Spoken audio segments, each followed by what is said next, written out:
another episode of Biz Minds, and today we have Jacob, the owner of Listella, a direct buyer to seller real estate marketplace. Yep. Jacob, thank you so much for joining us today. Thank you for having me. It's a great opportunity. Yeah, definitely. So let's tell us a little bit about yourself in the sense of where'd you grow up? Where'd you go? And then where'd you end up going to school? And we can kind of go from there. Yeah. So non-traditional, by the way I look, a lot of people don't expect it, but the son of two Polish immigrants. We came here when I was roughly 3 years old. Half my life I grew up in Chicago. The other half I grew up in New Jersey, New York. I was always entrepreneurial. I always was tinkering. I never realized what I was doing or that it was called entrepreneurship until college. The first official business I started was around sixth grade for a game called Minecraft. I created one of the first and one of the largest Minecraft servers. And at the time, you can only connect one-on-one direct IPs, so you can't play with other people. You can only play with one other person. I had the idea to connect that to a server so you could play with everyone on that server. Ran that for about 3 or 4 years. It became relatively successful. I was making about $5,000 to $10,000 a month as a 6th, 7th, and 8th grader. Wow. Oh my goodness. Sometimes paying my parents' bills. I've been writing checks since then. And then high school came around. I was a big athlete. I was getting recruited for basketball. I was very serious about that. And, my family came to this country so I can have a good education and everything like that. So that's what they're always preaching. And everyone always asks me, so how much did you sell that business for? I just turned it off. For me, it was just having fun with my friends and my cousins, and just one thing led to the next, and then I just turned it off, and then kind of went through the period of high school. Wasn't entrepreneurial in that, but not so much. Growing up, my parents were in real estate. Every house I lived in, I think there was always paint missing, or they need to be repainted walls, turning all different colors, drywall missing, floors not there, a bathroom not working because they're redoing the bathroom. And then they've always built up as immigrants. And then 2008, I watched them build up an incredible portfolio that they lost everything, pretty much to zero with the crash. And they did it again. And I think real estate's an incredible vehicle for wealth. I think for wealth creation, for wealth preservation, it enables regular hardworking people to do what they do and still be able to retire or build up savings. But that kind of led me to college, where again I thought I was going to get recruited for basketball. I actually, at a recruitment camp at Duke, I met my current wife, and she is born and raised in Naples, Florida. So one of the few Floridians from Florida. Everyone always asks, is she missing any teeth? She has all of them. But long story short, I came here. I was initially supposed to go to NYU or Columbia. That's where my parents wanted me to go. And I just had a gut feeling that I had to be here. And I was coming here to study civil environmental engineering. I was an athlete. So when I first came here, I started working at a gym, Around the Clock Fitness. In just a few short months, I did a large amount of sales for them, more than some of the managers that were there for years. So I went to the management and I asked for a greater role. And they said, we like you exactly where you are. Here's a 50-cent raise. And to me, that was, I wanted to run, and they just told me to crawl. And that was kind of the start of my entry into real estate, because I quit my job. I had a double major in civil environmental engineering. I had rent. I call my mom after that meeting. I'm like, so I just quit my job. I have no way to pay tuition or my rent. What do I do?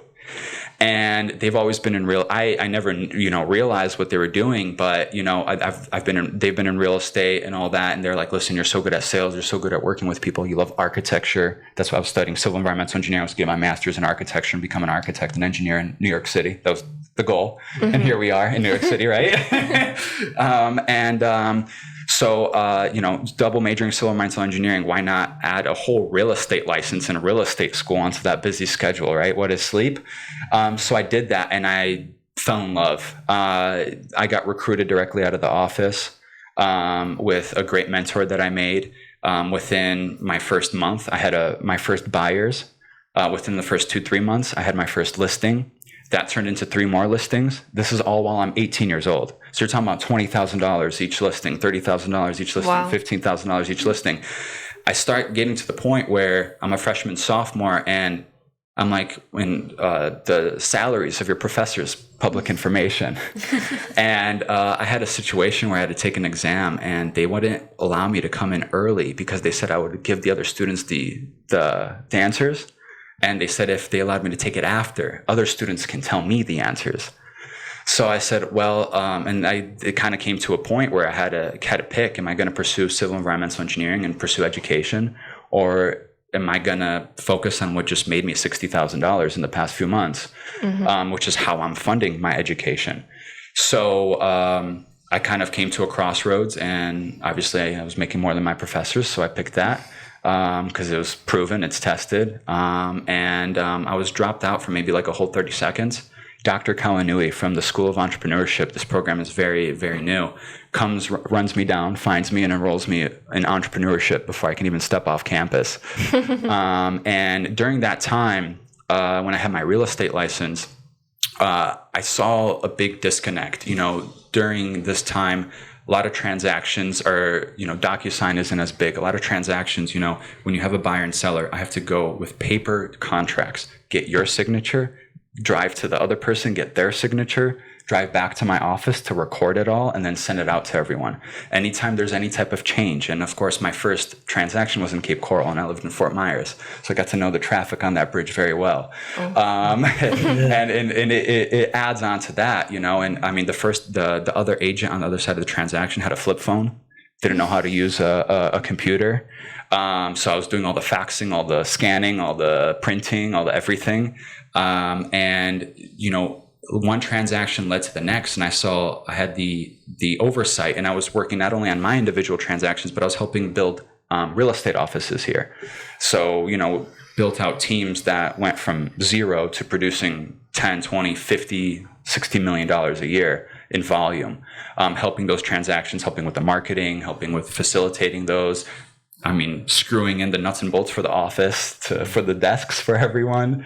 And during that time, I had a lot of work with buyers, sellers, telling me their problems, their issues. And during the same time, I created one of the first Facebook pages for roommates on Facebook.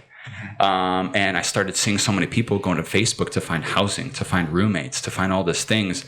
And so during all this kind of occurring, my freshman year, there's this thing called the Runway Program that started for the first time at FGCU, which is like a accelerated, kind of like Y Combinator, where you go there, it's 6 months, you work on a business plan in your business, you develop customers, you validate your idea, and then you get funding to further pursue your idea as long as it's validated, And the first thing when I went in there, I was an engineering and civil engineering double major, civil environmental engineering double major. So when I went in there, or when I applied, I saw it on Facebook.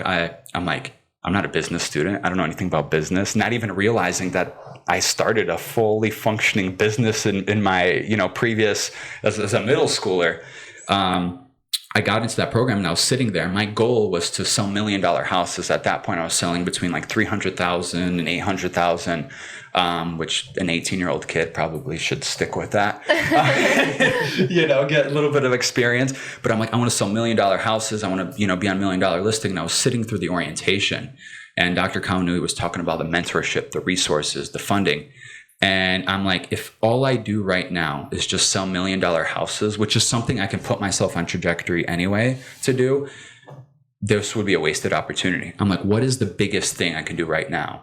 Given these resources, the fact that I have a full-blown net, if I fall on my face, there's a group of people there to catch me, redirect me, and put me on the next trampoline I need to be on, or the right one, or just help me fix the one that I'm on. And when I was sitting through that, that's when my first kind of idea came for like a real estate platform. And at the time, it was for buying and selling real estate, and there's a huge network, and Zillow and Realtor.com were the two primary companies, and they were suing each other. And another benefit of that program is I got to pitch in front of a panel of seasoned investors that have been there and done that. And they're like, you know what, Jacob, you're 18, just kind of getting started in real estate. Why don't you pick like a niche? Like, why, instead of trying to kill everyone. Like, let's just start off with taking one bite. That's when I pivoted to RoomDig, which was a leasing, subleasing, and roommate marketplace for college students. And like, up until this point, you know, I was on Facebook and I saw people looking for roommates and housing on Facebook. There's no verification. There's no guarantee that who you're talking to is a student. There's no guarantee that who you're talking to is an actual person. It could be just someone just trying to rob you. Yeah. College students are naive. They're taken advantage of in every single aspect. Also, too, okay, no agent is going to help you to find a sublease for $600 when the same amount of effort can get you a $15,000 paycheck. It's just not something that happens. And oftentimes college students aren't renting full units. They're renting bedrooms within units or bunk beds within bedrooms within units. So we created an online automated platform for students and for landlords to be able to go list their listing. For students that are interested, we verify student status. We're probably one of the first platforms to do that. And the students can go and they can rent that listing or sublease that listing directly from that student or from that landlord with the contract and with the payment. So all you have to do is get the keys and move in. How long ago was that? So this was my freshman year. So this was now, like, I have to check my LinkedIn, but probably like 6-7 years ago. That company's probably started like 2016. Who did you start it with? So that was, the RoomDig was by myself. By yourself? Yeah. So does it still exist? It still exists. We have 2,000 monthly active users that go to it. Yeah. A lot of the platform is free. That was my big thing is enabling students. Are you a programmer? So a lot of the initial software, a lot of the servers, I did it for Minecraft. The first iOS app for RoomDig, I developed all myself. The website with Listella, the first version of the website, I developed myself. But then, you know, with RoomDig, I now have engineers. With Listella, I have engineers. I have phenomenal talent. One of our top engineers, Mason, he's been with me since the beginning of RoomDig. But you know, from FGCU. So he actually went to FGCU and he dropped out to work for me. Unofficially, yes. And Sophia, you know, I was in the program with her. She was starting her businesses. I was starting mine. You know, now come full swing. Now she's working with us and she's an absolute asset. You know, she bought a property and went through some pretty shitty experiences, for lack of a better term. And the result of our platform could have eliminated 90% of that hassle that she had. So, you know, kind of keeping things within. We also obviously have engineers and team members from abroad and the rest of the United States. Our entire team is United States based. We try to hire within Florida as much as we can. I'm a big believer in Florida, in Southwest Florida as well. I think there's a lot of incredible things to be done. And one thing I constantly say is all of this was built from here. You know, I wasn't in Silicon Valley. I wasn't in New York. I could have been, but it was all done right here. And I'm just a normal person, you know, I'm just like you. I saw a problem, I saw a need, and I just started slowly taking small bites that eventually amounted to something. What's the name of the RoomDig is the real estate? Listella. Yep. And with RoomDig, you guys monetize? Yes. So what's that process? Yeah. So we generate revenue through actual transactions. So anytime there's a lease created, payment done, we take a small portion of that. Property managers pay us to be a part of our platform. So we verify those. That way no one's on our platform trying to take advantage of a student.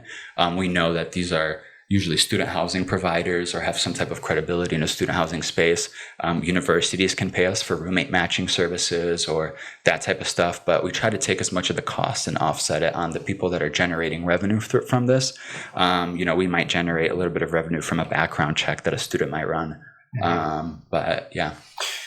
So it seems like you're very self-aware because you created the company that you created in sixth grade, and then the Facebook group, and then RoomDig. Where do you think that self-awareness comes from, and then following that by taking action, right? Yeah. You know, I think I have a kind of do-it-yourself mentality where, and also too, I think I have a unique experience. Your average real estate agent's around 60 years old. These are not people that grew up with technology, that understand the deep inner workings of technology. These are not people who know how to write software. So I have the combination of skills of, I grew up with a computer. I had a computer since I was a little kid, dial up, when internet used to make noises. For anyone that doesn't know what I'm talking about, you're probably born a little too late. But, and just seeing that, and then diving into a world of real estate, where real estate's one of the most technologically untouched industries out there. For, again, if your average person's 60 years old, the solutions they're implementing or that are coming to their mind are not software solutions. They're not technology solutions. I had a black pen and now I need a blue pen. I had a marker and now I need a highlighter. You're still doing things by hand. But I think it's a combination of that and the combination of scrolling through Facebook and feeling like, well, this is probably someone finding each other on Facebook and meeting up, and they never know each other. There's no verification. Yes, it might work sometimes, but there's probably a good amount of times that this goes terribly wrong. And it was just, Facebook's a social media platform. It's not a tool to find real estate. So find the section, the crosshairs of that. And then I'm like, you research who's doing this. There's nothing, and I'm like, well, I guess this sounds like a fun project. And I kind of dove in, but I would say I have a lot of passion for software. I have a lot of passion for real estate. And I'm not one to jump into something and just move this from here just because it's done that way. While I'm doing that, I'm like, well, how can we do this better? Is this really necessary? I talk to 5 people. Is there a way to do this talking to 3 people? Is there a way to do it talking to 1? Do I have to talk to anyone to begin with? And you kind of, the current real estate process that we see today was built in 1908 by the National Association of Realtors in Chicago. So the process used by everyone is used by, and the National Association of Realtors isn't like a government entity. It's just like a company, just like anyone else. And they're essentially the monopoly now. Whether you're a title company, a mortgage company, an appraisal company, a buyer, a seller, a realtor, you're using the process invented in 1908. This is before Steve Jobs. This is before Apple. This is before Microsoft. And we're in a world where since the pandemic, before the pandemic, you can make the case of, people, and not everyone's a technology adopter. But after the pandemic, whether you're 2 years old, whether you're 100 years old, you know how to use FaceTime, you know how to use because for 2 years, that's the way to function in society to survive, is to go to the internet. Yeah. Otherwise, talking to my grandparents, I couldn't go meet them in person. What if I get them sick, right? And all of a sudden there's this huge technological transformation where people are like, oh, wait, we were doing this in person the entire time. And we realized that you don't even have to drive to do this. So a lot of things became possible, and that's what we wanted to capitalize. There's no way to buy or sell your house by yourself. Even currently, if you list your house, the only way to do it is oftentimes you list it, but you still pay a 3% commission to the buyer's agent for bringing you a buyer. Where are you going to get the contracts? How are you going to make the payment? Who are your mortgage companies? Who are your title companies? Do you know appraisers and inspectors? Your average person the answer is no to a majority of those questions. And to be honest, not only is the answer no, to get the people who are benefiting the most are using the 1% top agents, the 1% top brokers that give them the best rates, that show them the deals before they even come to the MLS. So the current process is incentivizing college educated, wealthy individuals, where by our platform, our goal is to democratize real estate, by bringing it online, by decreasing the cost to transact, 6% to buy a house, 6% to sell a house, 6% to buy another house, 18% in just fees of a very large number or 2 very large numbers. That's insane. What does Listella cut it down to? $2,500, no matter the price of the home. How many heads is this app cutting off? Like in the process of buying a home, and how can they adapt, right? Yeah. So really, we've streamlined the entire process, and even the title companies and the mortgage companies we're working with a blockchain mortgage company where all of a sudden you can get pre-approved and get your mortgage without even talking to an individual. Are the title companies where we've gotten the entire process to be just software, talking to software and verifying other software, and then one person at the end just verifies it with their license. But here's the thing, we're streamlining the process, but we're not cutting anyone out of the transaction. The reality is you still need a loan to buy a house. The reality is you still need a title company and officer to check the title and manage the payment. What we're doing is we're decreasing the costs and the friction of the transaction, even with agents, even though it's direct buyer to seller. What happens if you go on vacation and you need someone to show your house? Are you just not going to show your house to a potential buyer? What happens, open houses? Some people, like our last seller, they love throwing their own open houses. But there's some people that, get discouraged by that. So just hire a professional, come on in. They'll do it. And the second they leave, so they get paid out. Real estate agents have to be like a preferred partner almost on your platform? Yeah. So the way it works is real estate agents can work for any real estate company they like. They just essentially are 1099 contracted for the real estate services within our platform. So you can do your own sales. You can keep working for Premier Plus Realty or Right Choice Realty or whoever you'd like to, John R. Wood. And then if in the meantime you want to make some extra cash, you want to do an open house, you want to do a show, which is all real estate is, right? But currently, you don't get paid just to do an open house. You don't get paid to just do a showing. You have to find a buyer. You have to find a seller. You have to market that property. You have to get the contract done. You have to, if you don't do every single step of the process. So what we did is we eliminated that. Software does all that for you, and same thing as a buyer.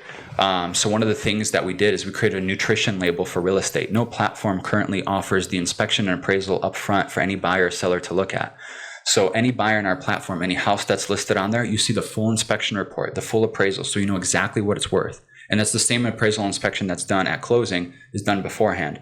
You know exactly the condition of the house. Does the air conditioning need to be replaced? What's the condition of the roof? That's what affects the price currently if you want to list your house. I come to your house as a real estate agent. You want to get a lot of money for your property. I just pulled up in my Porsche and I want to buy my Lamborghini now. So I'm going to list it for a high price, or I'm going to list it in a way where I know it's going to sell within 30 days, which is usually at the detriment of the seller, because that means I'm not maximizing the value of your property. And in the meantime, I could be totally wrong. A real estate agent isn't authorized to tell you the exact value of a property. A real estate agent can only tell you a broad range of what it might be worth. So, and then think about it. You go under contract and then you find out, for example, I had a transaction in Cape Coral. We did all this work. I found the buyer. We did a bunch of showings. We finally got a good listing. We got the listing. This is now, probably a month, 2 months into the process. We finally put the contract on the house. The contract goes through. Now it goes into the appraisal, inspection, and title search. So what happened is during the inspection and the appraisal, now this is probably like 2 or 3 months into the transaction. So again, I've been doing all this work, still haven't been paid. We find out that the house has polybutylene pipes. And not only does the house have polybutylene pipes, but instead of running under the house, so if they were to burst, there's a puddle, they run through the top of the house. So you have a rainforest coming down on you. And if you know anything about polybutylene pipes, is they rot from the inside out. So you don't know when they're going to burst. They just burst. And unfortunately, in resales, that makes a house uninsurable. If a house is uninsurable, that means a mortgage lender can't lend on that property. Now, you would think that that transaction never went through, but we were able to get it. But here's the thing. If we would have known that up front, the property could have either been listed at the correct value. So under the condition knowing, hey, every single piece of drywall has to be ripped out and new piping has to be put in. And it's a more complex process because it doesn't go under, it goes above. And we would have sold it at that condition for that value, or the sellers would have seen that. And then they have the opportunity of like, oh, all we have to do is flip out the pipes to regular pipes. And there's $20,000 we can make on this. It costs us $5,000 to put in the piping, but $20,000 of value gets created. I mean, that's basic math. You're telling me you wouldn't spend $5,000 to make $15,000, right? It's a net positive. Or maybe you're pressed for time. So you just sell it for what it is, right? Maybe you already made $100,000 on the property. It doesn't matter to you. So we were able to go through, but that's something that we had to essentially renegotiate an entire new deal. And it came this close to falling apart when it didn't have to. And that would have been a great property for an investor. I have so many people, especially now, every house that we have is like fixed up in like perfect condition. And I have people calling me like, do you have anything that's like falling apart that needs a new AC that and even some of the properties since the hurricane that I come into, they like renovated everything, even though the water was up to the ceiling. And people are asking me for dilapidated properties that they can invest in. So it goes to the benefit for both, but we're the first people to, it's like going to a grocery store. Would you buy something without a nutrition label? It's the same thing. We're the first people to put that nutrition label on the product and give access to the buyers up front. And then also too, you can make a better buying decision. People buy houses from online now without even seeing properties. So in combination with that, with all the tours that we have, right, and everything else, you can make a significantly better buying decision than you would without all that data. And just like I said, making it available to everyone, and also to the seller. The sellers that one of the listings we had, they were going to list their property $60,000 what it appraised for. So less, they would have made $60,000 less, and they would have paid a 6% commission on top of that. So this is direct seller or buyer? Direct. This is the seller right now that I'm talking about. Okay. So the seller would have listed the property for $60,000 less because they didn't have the appraisal, and property values went up so fast, so quickly that they thought their property was worth $60,000 less. And a lot of people are comprehensive. They're like, you do the inspection appraisal, like, can't that hurt me? It's the same appraisal inspection that happens at the mortgage. So just like we found out there's polybutylene pipes at closing and it stopped everything and took everything back to negotiation, it's the same case scenario. Why have they always done stuff at the end when the person's ready to buy the home? Why have they always done it then instead of like what you're doing now at the beginning? Yeah. So you got to think of 1908. You got to think of 1908. You got to think of travel. You got to think everything's done manually. Time needs to go by between things. And also too, because so much time would go between transactions, your average person's buying a house every 12 and a half to 15 years. And that makes sense, right? 6% every time it's transacted. It's such a complex process. It's not liquid. So that makes a lot of sense why there's not that many transactions. But if you look at 1908, we're driving around a horse and buggy. We didn't have the internet. And if we did, it was basic Ethernet connections from computer to computers, direct lines, kind of like a phone line. Whereas now the landscape's changed so much. I honestly don't remember the last transaction I did with physical signatures, unless it was at the title office. Our company doesn't generate 1 ounce of paper. Like all our transactions are online contracts. They're all, if you want to print it out, I guess you create your own paper, but we don't, So there's no travel. It's direct communication. You can message directly. I think even smartphones didn't exist back then. So things just moved slower. The processes were drawn out because it took time for information to travel, for the right people to be contacted. It didn't make sense doing an appraisal and inspection because so much time can go between a transaction that you really, you want it to be relevant. Where now we got the transaction down to 14-day closing. 14-day closing. Within 14 days. So when at the point the seller lists a house, a buyer can come to our platform. And have you ever seen a buy now button on a real estate platform? For example, on Zillow, if you wanted to buy a house, what do? If you say you have all the money in the world, you just won this lottery for $1.5 billion. You have to call whoever's on the listing. You have to call who's ever on the listing. And then you're interviewing an agent, right? So you're starting a whole, you saw the house, you see the inspection, you see the hit buy now. On our platform, you click buy now, you complete the contract, you submit the deposit, and as fast as you can get that insurance and your mortgage to clear you, we can close. We can do it with Bitcoin. We can do it with cash. We can do it with mortgage. Bitcoin, wow.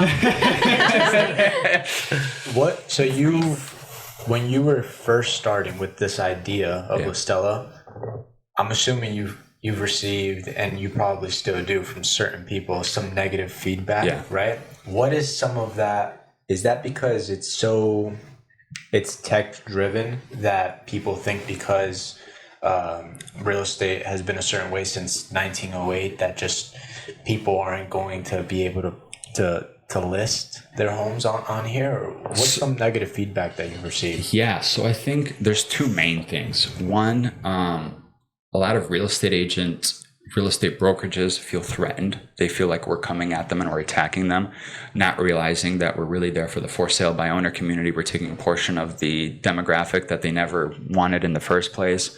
Like 90 to 95% of all transactions are done by agents. So, that's what we're coming for. And I think that's a clarification. We actually work together. We have a whole part of the platform that enables agents to make money even when they can't make money. So that's one aspect. And the other aspect, it's been done this way for so long. One of the things going through the real estate school they teach you is there's no two transactions that are alike. And here we are standardizing a process that is never the same. So just the complexity, people thought that the complexity of real estate, just like, look what happened to lawyers. Chat GPT and everything. The only thing we use a lawyer for is review or to actually battle in the courtroom. Everything else I could pretty much do myself and figure out myself. It's not an issue. When people said you need all this expertise, you need lawyer, everything else. It's the same with car salesmen. And it's funny, I just pulled up. That's what I was going to say. So this is and not just with like Carvana, but the other day I screenshotted it because I thought it was hilarious that people are still giving shit to Tesla. They said, this is August 9th, 2023. Now think about it. Tesla's one of the most successful car makers, electric vehicle manufacturers. There's more Teslas for electrical vehicles than any other car, and they're growing faster than anyone. Auto execs still don't think that the Tesla sales model will catch on. People think I want to go to the dealership. I bought my Cybertruck with like 2 clicks and no contract. And I think the other funnier part is I think I pre-ordered my Tesla from the bathroom. To add on to that, and now I have to stop my day. When I bought my wife and I, and I'm younger, so when I walked into an Audi dealership, like I want to buy 2 cars. They looked at me like a joke. What are you doing? And I said, if we don't close this deal by the end of today, I'm not buying a car. If you sell me 2 cars by the end of today, I will drive home in those 2 cars, my wife and for me. And it took all freaking day. Yeah, it's the worst. The process is the worst. And they think they're creating processes. It's that sales process. They manipulate you. They manipulate Let you. me go talk to the manager. And they have to call and get stuff reviewed, and you're sitting there for hours waiting for someone else to get back to them. It's like going to the hospital. Exactly. And you're waiting, and you're getting charged to wait, and they see you for 10 minutes, and you're like, you just charged me $3,000 for 3 sentences and 3 hours of waiting. Yeah. So 100%, and they get the car at a decreased value, and how much they can upsell you or screw you is how much, which is stupid. You should just buy the house for the car for what it's worth. Everything has a value. This phone, my watch, everything has a value. It's how slow information travels, and real estate's the slowest of all, where you can take advantage of people. And I might have inside information about buildings being built or developers developing something. All of a sudden I buy a few properties and then I upsell them to you the next day for $30,000. Like this, when an appraiser should just come out, appraise it, inspect it. An appraiser is the only person in society that can give you the exact value of a home. And they do it all day, every day. We're actually at a deficiency of appraisers. There's not enough appraisers for the amount of appraisals that need to be run, meaning that one appraiser is doing like 10 appraisals a day. Wow. So they're very experienced at what they're doing. Believe me, when they come back with a number, you might not like it, but sometimes it comes back and your house is worth $60,000 more. But that is the current market condition and what the market in a 30 to 45 day period will pay for it. So why waste time? Why waste money? Why waste energy? Same thing with the inspection. It's the only person in society that can tell you, the appraiser tells you, hey, you have a door in a house is worth this much, or a bedroom is worth this much. Boom. An inspector looks at that bedroom and be like, well, the sinks aren't working in this bathroom. So you don't have a bathroom until these sinks are working. So unfortunately, you list it as a 3-bed, 2-bath. It's a 3-bed, 1-bath because the other bathroom doesn't work, or it doesn't drain, or your appliances don't work, or whatever it is. They go through that and they create that health checkup. So the exact condition, the exact price. You see it up front. You have the contract on our platform? You can make the deposit. What's the agent doing for you? You can access the listing directly through the seller. And if the seller's not there, we have an agent there to show it to you. Right. So really the value that they're doing is their expertise, right? The showings, the using their license to be there for appraisals, for inspections, to make sure they're done correctly, to make sure, someone's there to oversee it. Maybe you have a busy day, maybe you have to go to work, a lot of things happen. And then just maybe you want someone to look over your real estate contracts. You want to make sure everything is good. You should create something for buying a car. I get that all the time, and the other thing is I get that you should do this for commercial real estate. And that's the cool part is a lot of the software, apologize, I have long legs. But a lot of the software is applicable to other things. Now, I will say our focus is residential real estate. We want to dominate this field, do everything we can, which will then enable us to scale other verticals. Right. Mm-hmm. So, sorry. Yes. Staying on dominate this real estate. Yeah.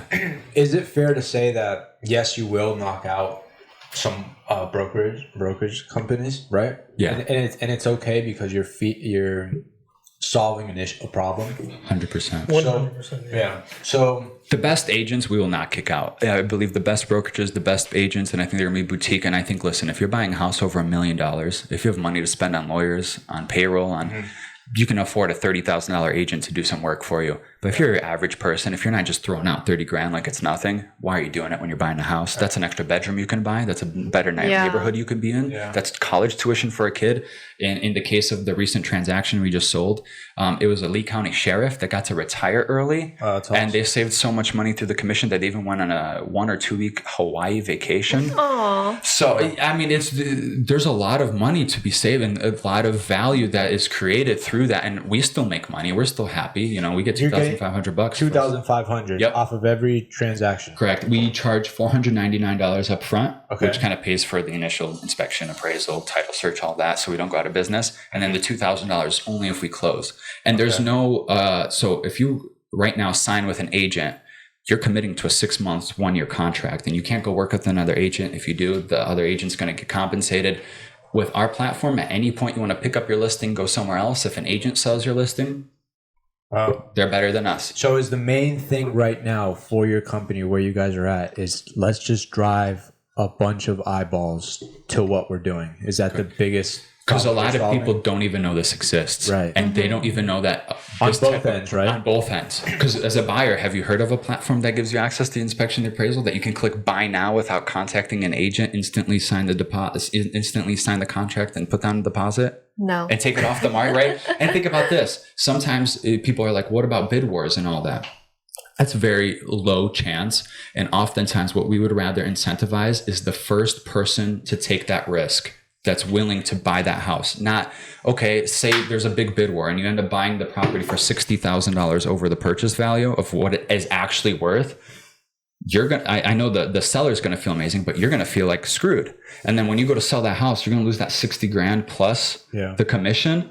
Is that something that you see in the future as more and more attention and more people start using your platform? Is that something that you foresee, that there may be bid wars on your platform? Yeah. And, that's totally okay. And, that's the value of property. And I think it can happen for both, for fixer uppers. It can happen it doesn't have to be a perfect property. It can be someone puts up a piece of land or a dilapidated property. Someone sees value and another person sees value, but really it's incentivizing. Again, we have an inspection, we have an appraisal. We know the condition, we know what it's really worth.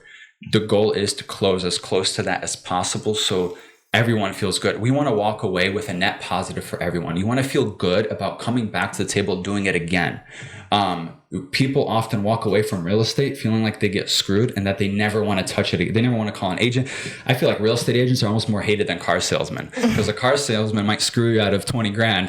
We'll screw you out of $1 million, So, and it's, again, in modern day, I'm not getting on my horse and buggy to get hand signatures, to hand deliver things to, I'm sending you a DocuSign. I'm entering your info into one database that goes to 10 others. Really what you're getting access to is my network of people I've worked with in the past and the people I want to work with me in the future. So, two transactions so far, correct? Yeah, so far official. Yep. So with that said, and your team you're a team of 10? Team of 10. Yes. 10. So with that, right now, for the starting phase of the company, because this is a very interesting company and different than most that we've interviewed on this platform before, because you have to run on cash flow for a while, right? Yeah. So what's that process been like for you? One, raising money and dealing with investors at a young age. Yeah. What's that process been like for you, and what things have you learned? Yeah, oh, man, that is a phenomenal question. It is like chewing glass and enjoying it at the same time. So to just unpack that a little bit, 2021, when we were starting this, capital was flowing. 9 out of 10 investors you reached out to they're in. Even if they didn't do real estate deals, all of a sudden, you got them in. The landscape has shifted significantly. There's very little M2 capital supply. There's not a lot of capital going. I think we're one of the... How many rounds have you done? So far we did a pre-seed for 1.35 million. Currently we're in the process of closing our seed round for another 1.35 million. And that will take us to net positive cash flow. And that's when we're going to raise our Series A, roughly 40 to 60 million. And that's when we're going to acquire a blockchain mortgage company. We're going to acquire a title company.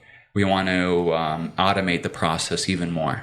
Wow, man. So, and then also too, the other side of the dealing with investors, what did I learn? I didn't mean to cut you off. I apologize. No, you're fine. But a lot, I had to, I have two founding board members that helped me start this that are seasoned entrepreneurs. One of them has a publicly traded company.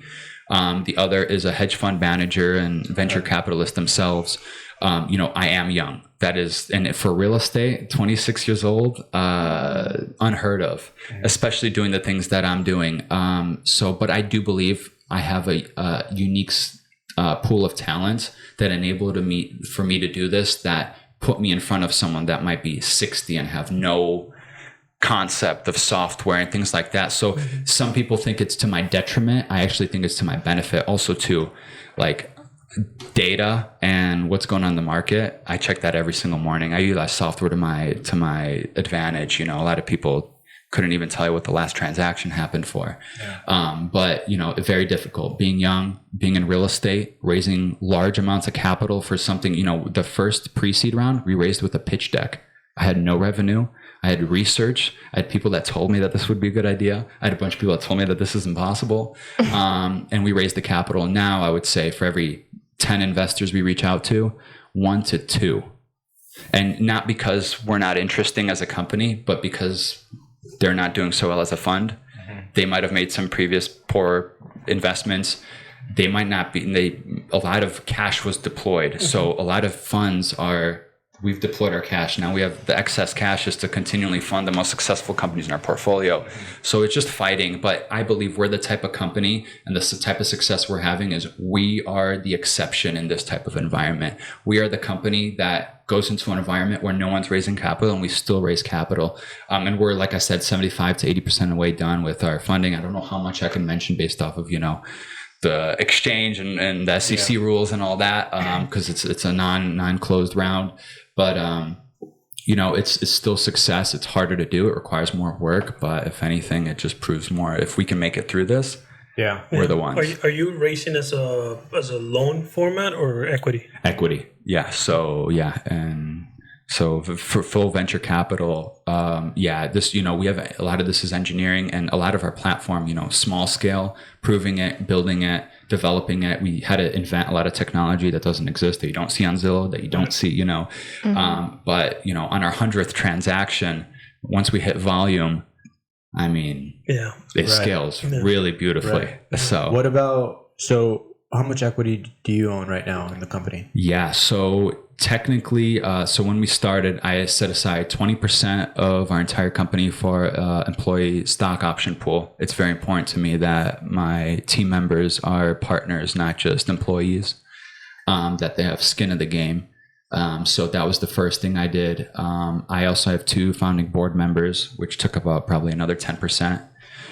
We set aside 20% for our seed raise round, and then I'm essentially left with the rest. So my equity is going to go down probably from like 80% to like 50%. Man, that's so interesting. You know why? Because I think that equity is everybody has a very strong opinion on it and how to use it. You started already thinking about your employees and putting away 20%, right, for a pool of equity for employees. So your mindset behind that is strength in numbers, correct? And skin in the game. That I feel is something that a lot of entrepreneurs don't grasp. I don't think that. Do you think that equity should be something that, like, should always be treasured as the most important thing, and you either let it go when you feel that, you know, like that somebody's going to add so much value in that sense, or do you think it's just a strategy where let me just get a lot of people involved and then we all have a lot of skin in the game? I think it depends on your business and how you do it, but I rather have 1% of something than 100% of nothing. Mm-hmm. And I learned that people invest in teams, in skill sets and talent. They don't invest necessarily in one individual. You know, I've done a lot, but the result of Listella, the result of Roomdig is not solely the result of my own hard work. It's the hard work of everyone that's worked with me alongside me.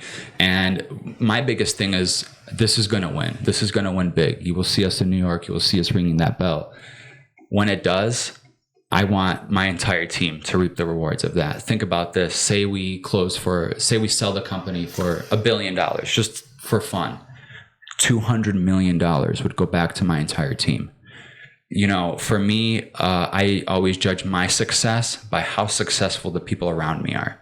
And if they're all doing well, I'm sure I'll be in a good spot as well. So for me, you know, to fixated between 10 or $15 million, I think doesn't really matter.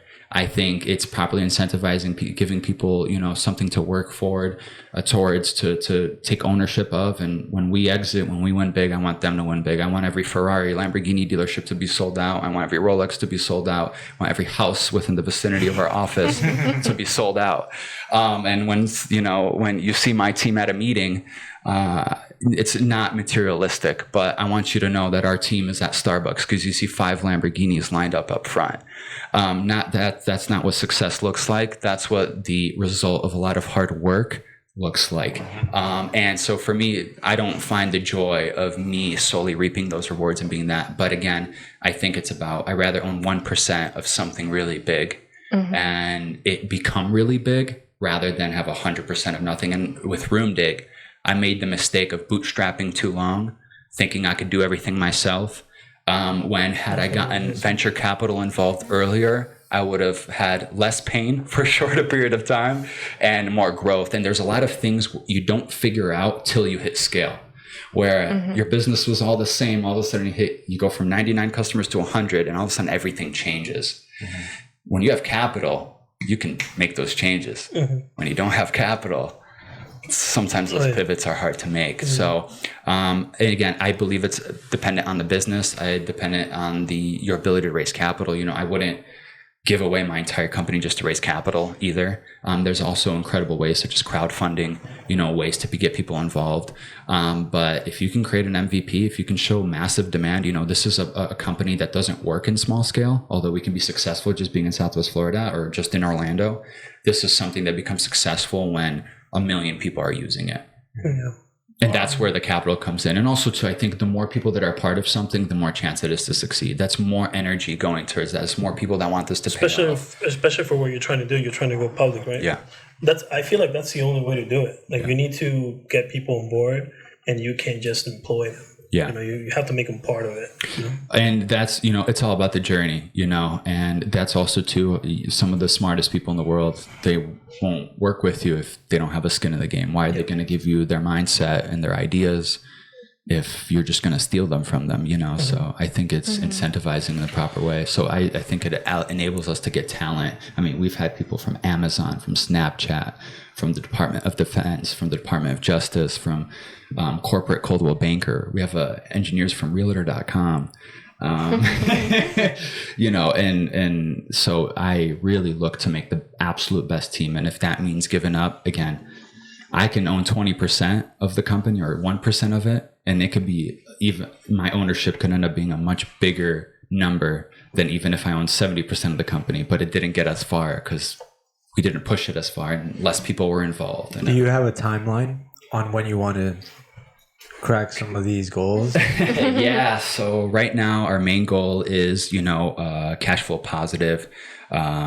We really want to get above that $1 million threshold.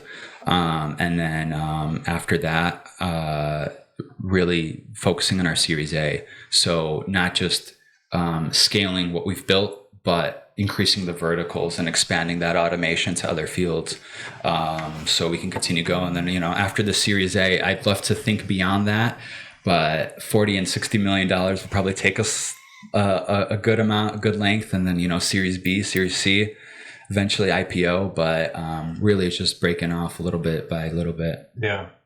And do you ever feel yourself as a 26-year-old in the business that you're running, feel like you put too much pressure on yourself in the sense of, I need to get things done fast? Or have you came to a place where you're like, this is a long-term game and I have to chill out and kind of just do things day by day? So I would say my issue when it comes to those things is more, I have a perfectionist mentality, and making sure that things aren't perfect, and that's okay for things to go out and things to happen, for things to function and for us to learn and to be all right with that. The first version, our testing website was live on a website. Anybody could log in and use it. I make everything public because that's the more people that use it, the more feedback you're going to get, the better you'll get faster. But I will say I've learned I can't do everything by myself. Finding a good team that you can rely on, that you can count on, that you can trust. While I'm here, there's things being done right now.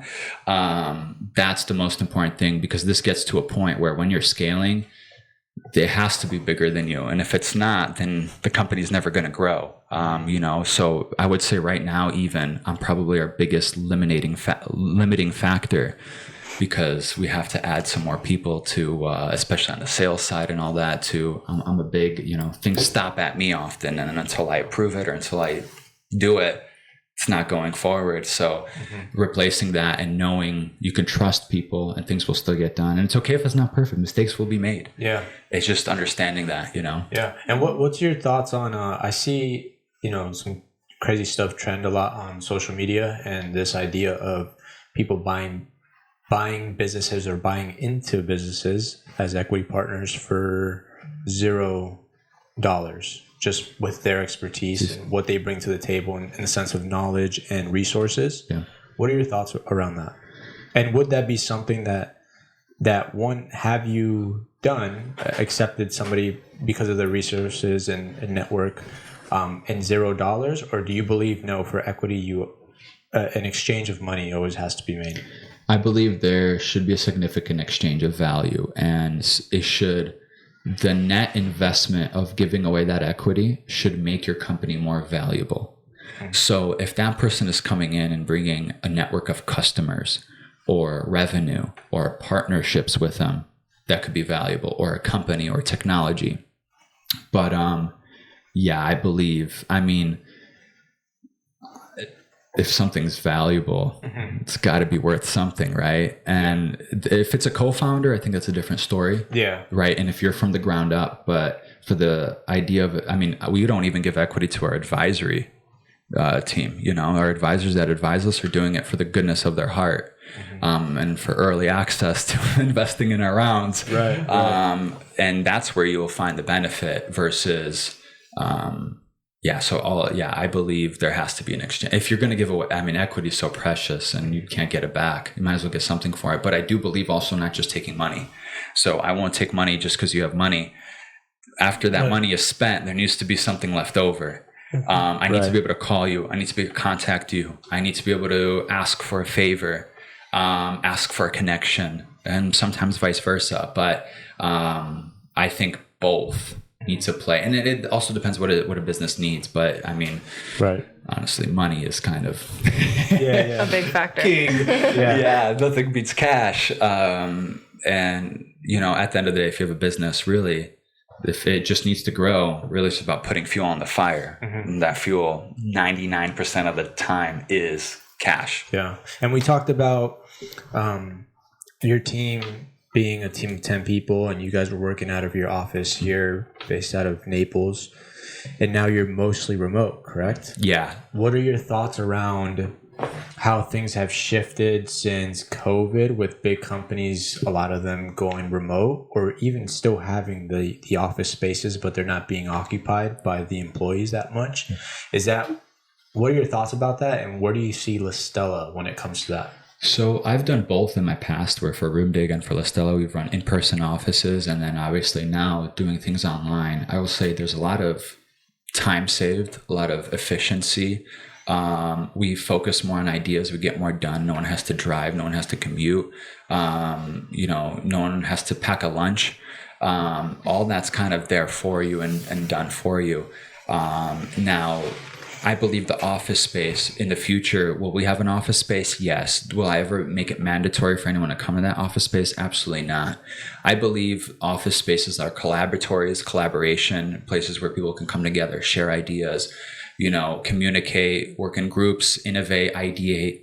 But at the end of the day, and actually I researched, I think it's the Business Observer, someone who posted it, where they went to it was created by one of the famous architects, the most perfect office space.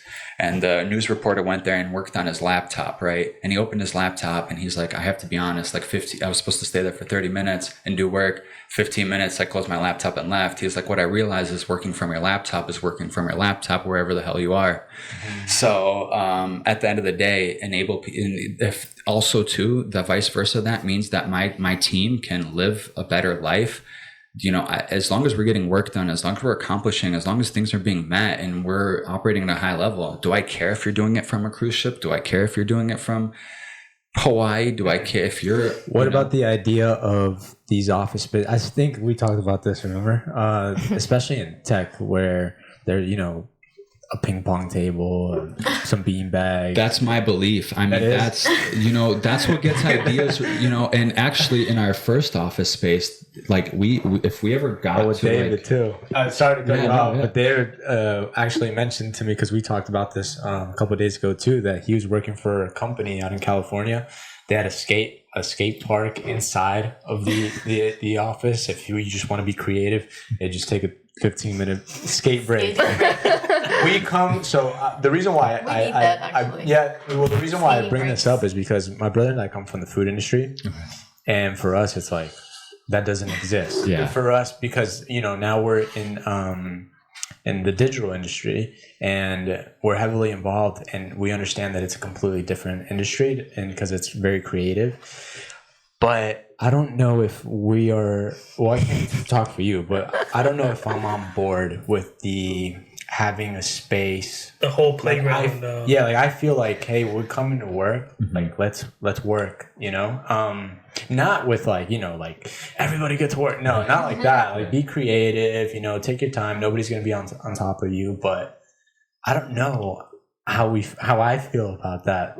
What are your thoughts on that? So what I found is anytime we come to a roadblock or start experiencing mental fatigue, we're solving very high level problems at a very high level, 500 times a day. It's not one problem, it's 5 million problems. And there's no Google search for them. We either invent the solution or you don't do it, right?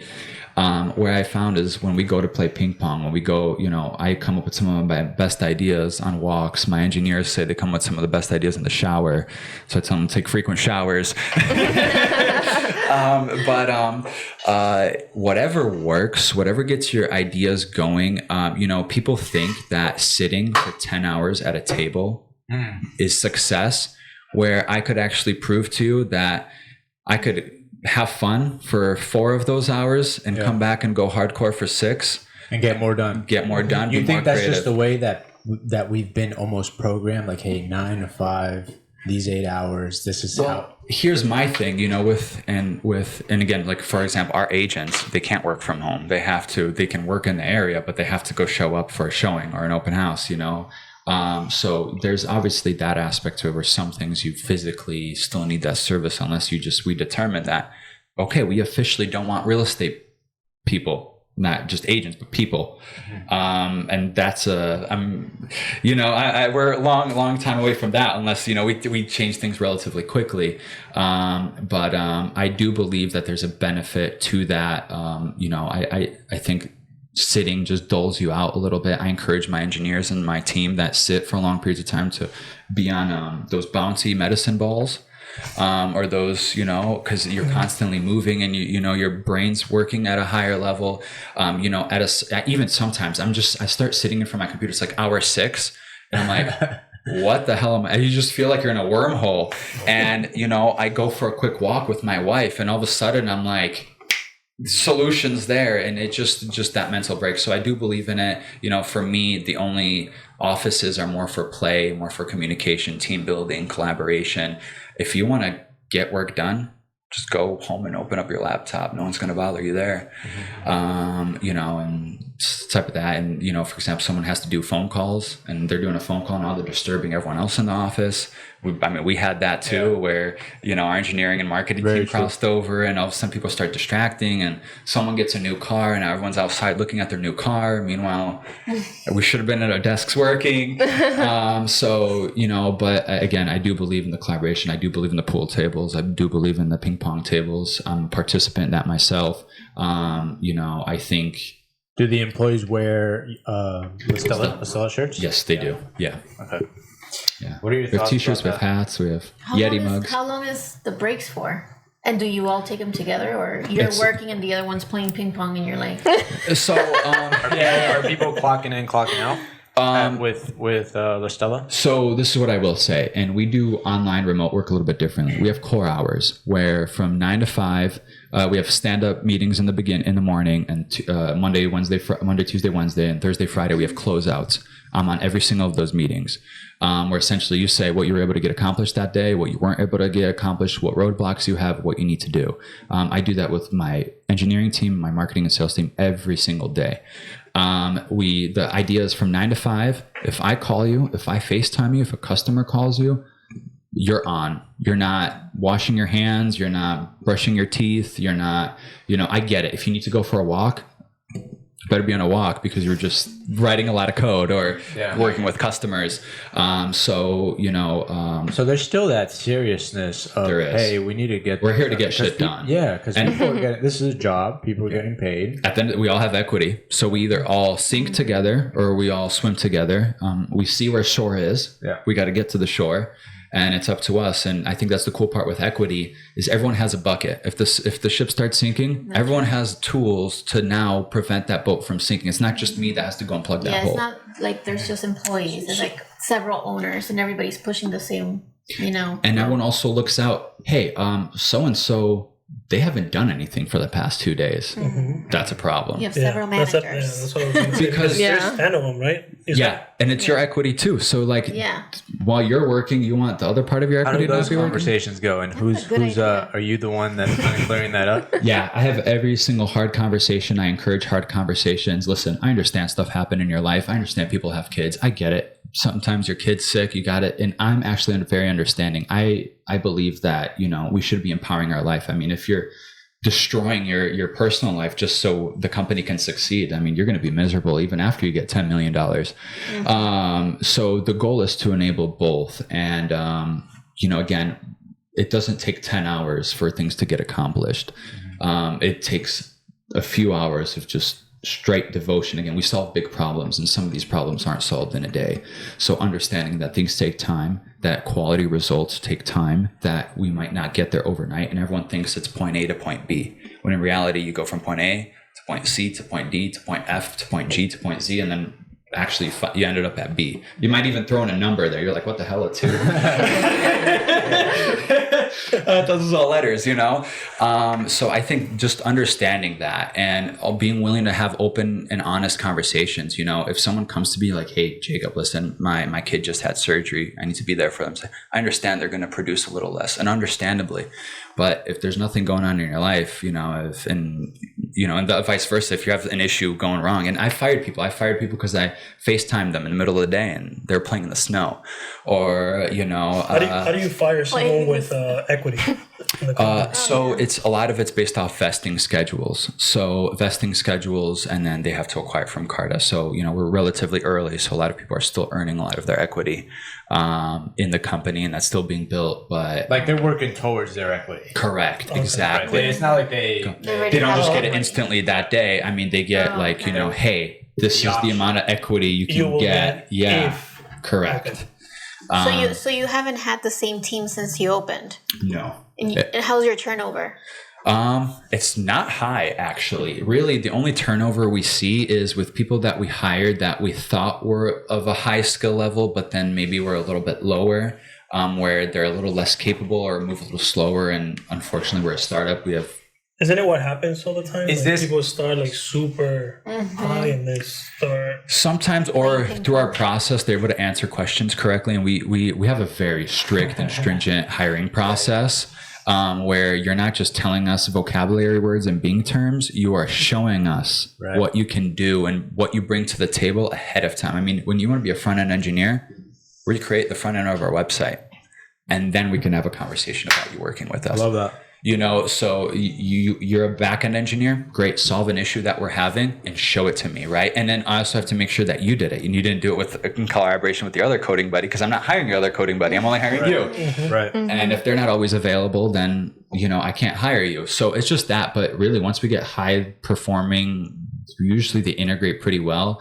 They're professionals that are just as eager as me to ring that bell, and we are fully understanding that the more serious we are, the faster we're going to get there. The more we mess around, the more we screw it off. Not only are we toying with the risk of our equity being worth this much, but we're also toying with the ability of going out of business and not accomplishing the things we want to accomplish. What do you think is the position that is hard to find? Not hard to.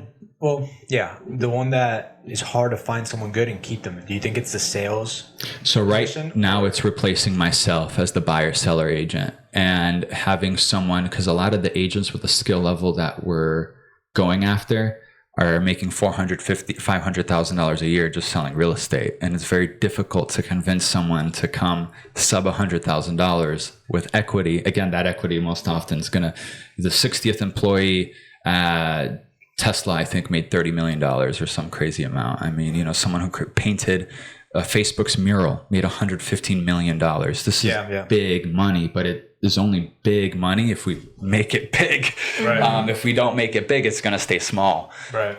So it's constantly, battling that. But I would say the hardest position is that, because it's a high level engineer. And also too, we have engineers from Amazon, we have engineers from Snapchat, we have engineers from realtor.com. The expertise we're looking for oftentimes is already working somewhere else. So it's not just, hey, look at our great product. It's look at our great product, and this is why we're better than what you're currently doing. Are these people getting paid like salaries? They are getting paid salaries. Correct. Got it. And that's important to me too, because I don't want people to necessarily be worrying about where their next paycheck is coming from. I want people's priority to be based off on innovation and getting things accomplished and done. Is it straight salary, no commission or bonuses? It's bonuses and equity. Oh, the equity. Yeah. And, as we raise fundraising rounds, as we close customer target goals, as we make our way to profitability, all of that becomes a lot more lucrative. Okay. Well, man, what are your thoughts over there? Because what are you thinking? Yeah, no, I think it's great what you're doing. Do you think while you run the business, do you think it's like a very thin line in between, okay, we're about to take off, but also hard to make that, leap. That step? So, growth is scary because, when 10 people are using our platform versus 1,000, 100 things that can go wrong and 1,000 things that can go wrong all at once.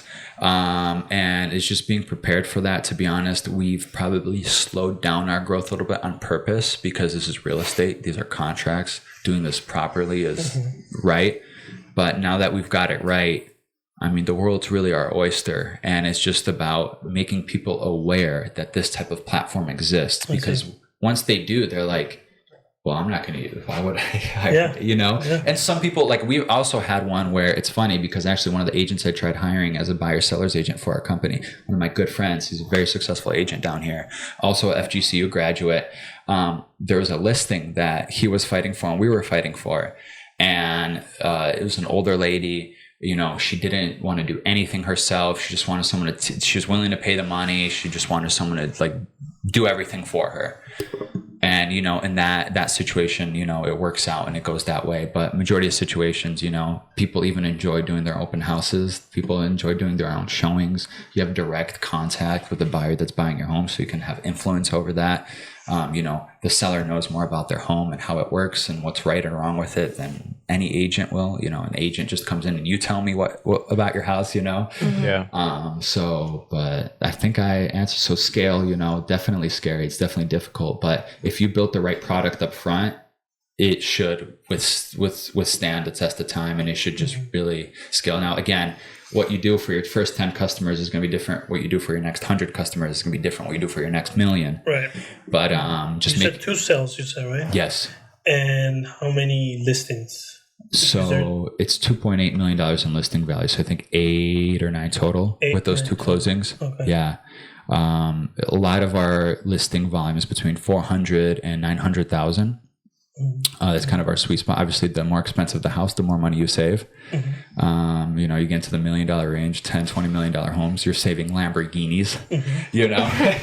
So if someone visits the site, they can find listings. Yeah, they can find. You can click buy now on a listing. You can get pre-approved. You can. In 14 days, you're done. In 14 days, you're done. As long as you can get your lender to close, right? If Are you getting the word out there online?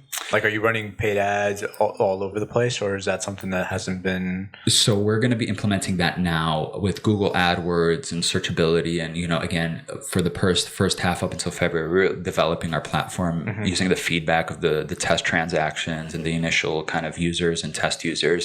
So, you know, wasn't kind of ready for that. But now that it is, really, like I said, it's just about telling people about it. You know, anyone currently, whether they have a piece of land or a full-blown mansion in Port Royal, they can go on there, they can list their house, and someone that sees that house can go and buy it instantly. The second you click buy now, you sign that contract, put down the deposit, or you pay full price, that's your house.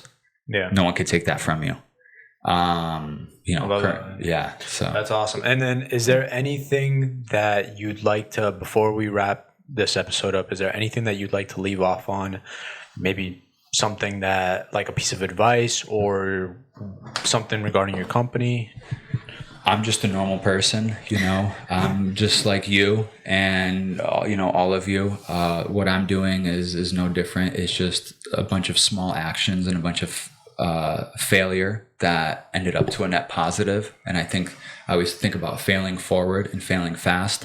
And if the net outcome of all those failures is a positive, not a negative, you're in business. Because that's all startups and business are, just a bunch of things going wrong and you're figuring out how to deal with them. And again, anyone can do this. You know, here I am, 26 years old, a third of the age of your average agent, raising capital, running a tech company. I mean, if you want to do it, you have the grit, the mentality. Now, do I have to work 10 times harder? Yes. But if, you know, learn more and rely on more expert advice, 100%. But anyone can do this. Not necessarily like what we're doing, but, you know, you can pursue anything you want to pursue and what you're an expert in or what you believe in.